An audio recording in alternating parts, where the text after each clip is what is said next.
From the 1980s, when the Yonaguni Monument was discovered, it has generated a great deal of discussion. There are various theories on the origin of this submerged oddity, ranging from a fully natural formation to a man-made edifice constructed by an ancient civilization, but its exact identity is still unknown. In 1986, a man named Kihachiro Aratak was diving off Yonaguni Island, in Okinawa to check out the hammerhead sharks. In the area 25 meters below the surface, he spotted a series of almost perfectly carved steps with straight edges. Known today as the Yonaguni Monument, this massive 50m long by 20m wide colossus is one of the world's most peculiar underwater sites. Nicknamed Japan's Atlantis, the rectangular, stacked pyramid-like monument is believed to be more than 10,000 years old. Some think it's all that remains of a long-lost Pacific civilization, possibly built by Japan's prehistoric Jomon people, who inhabited these islands as early as 12,000 BC.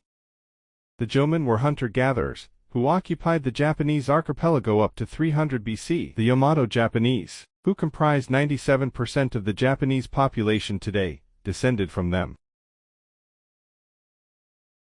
Masaaki Kimura, a researcher at the University of the RYKYS, thinks the building is made up of several human-made monoliths.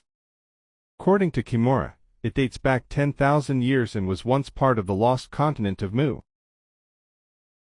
Mu was a mythical continent in the Pacific, whose story parallels the myths of Atlantis and Lemuria. Academics often discredit this theory as conjecture or a straight-up fairy tale. Others say that the site resembles natural formations elsewhere around the world with distinctly defined edges and flat surfaces, such as Northern Ireland's Giant's Causeway, whose thousands of interlocking basalt columns were formed by a volcanic eruption millions of years ago.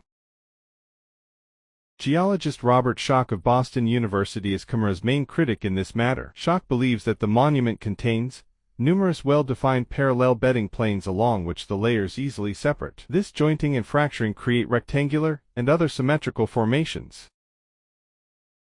Despite Yonaguni's narrow passageways, arched entrances and seemingly parallel, 90-degree angles, the unusual formations are largely believed to be natural rather than man-made, particularly since the structure is attached to a larger rock mass. The site's well-defined layers are also likely to have gradually formed due to the site's position in an earthquake-prone area. Although the monument's mythical origin story might be untrue, it will likely continue to fascinate those lucky enough to dive here and get up close to this unique geological phenomenon. Two main expeditions to the site took place in 1986 and 1997. Neither has come to a definitive conclusion.